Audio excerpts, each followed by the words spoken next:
Shri Alluri Sitaramaraju memorial 12వ sub junior అంతర్ జిల్లాల సాఫ్ట్ బాల్ బాలుర బాలికల ఛాంపియన్షిప్ 2025-2026ను స్పీకర్ చింతకాయల అయ్యన్న పాత్రుడు ప్రారంభించారు. రాష్ట్రంలో క్రీడలకు పూర్వ వైభవం తీసుకువచ్చి గ్రామీణ క్రీడాకారులను ప్రోత్సహించడమే ప్రభుత్వ లక్ష్యమని ఆంధ్రప్రదేశ్ శాసనసభాపతి చింతకాయల అయ్యన్న పాత్రుడు అన్నారు. శనివారం అనకాపల్లి జిల్లా గోలుగొండ మండలం కృష్ణదేవిపేట జిల్లా పరిషత్ ఉన్నత పాఠశాల క్రీడా ప్రాంగణంలో జూనియర్ అంతర్ జిల్లాల సాఫ్ట్ బాల్ ఛాంపియన్షిప్ 2025-2026 పోటీలను ఆయన జ్యోతి ప్రజ్వలన చేసి ప్రారంభించారు. చాలా నాకైతే ఆనందంగా ఉంది. ఎందుకంటే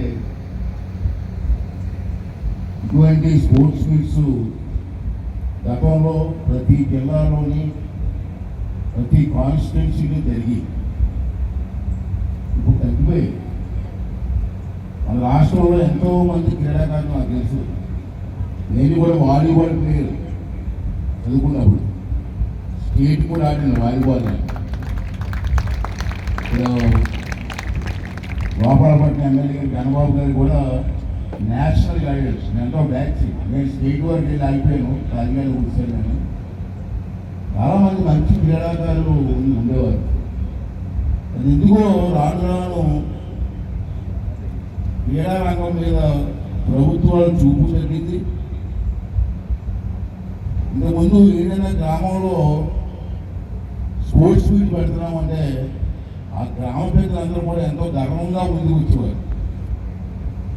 ఈ ఊళ్ళో స్పోర్ట్స్ మీట్ పెడదాం అనుకున్నా అంటే కబడ్డీ పెడదాం అనుకున్నా అంటే ఆ గ్రామ పెద్దలందరూ వచ్చి సార్ మాకు ఇవ్వండి సార్ అవకాశం అడిగారు. ఇప్పుడు రావట్లేదు గ్రామ పెద్ద ముందుకు రావట్లేదు. డ్యాన్స్ నేర్పి డ్యాన్స్ పెట్టాలి మాకు ఎవరు డబ్బులు తెచ్చిస్తారు. పండగ డ్యాన్స్ నేర్పి డ్యాన్స్ పెట్టడానికి మాత్రం గ్రామస్తులకు చందాలు ఇస్తారు. దానికి ఇవ్వండి. ఇటువంటి స్పోర్ట్స్ మీట్స్ కండక్ట్ చేయడం వల్ల అందరూ చిన్న పిల్లలు అందరూ కూడా స్పోర్ట్స్లో ఎంగేజ్ అయితే వాళ్ళ మైండే డైవర్ట్ అయిపోతుంది. ఒక పక్క ఎడ్యుకేషను, ఒక స్పోర్ట్స్ ఇవన్నీ ఉంటే ఆనందం వేరు. ఇప్పుడు లేవు, ఎక్కడా లేవు. అందుకే మళ్ళీ స్టార్ట్ చేయాలనేటువంటి ఉద్దేశంతో మన స్పోర్ట్స్ చైర్మన్, ఆంధ్ర రాష్ట్ర స్పోర్ట్స్ చైర్మన్ నాయుడు గారితో నేను మాట్లాడడం జరిగింది. ప్రతి జిల్లాలో కూడా స్పోర్ట్స్ మీట్ పెట్టాలా, ప్రతి కాన్స్టిట్యూన్సీ కూడా స్పోర్ట్స్ మీట్ పెట్టే నిర్ణయం తీసుకోవడం జరిగింది. ఇవాళ ఈ కార్యక్రమానికి వచ్చినటువంటి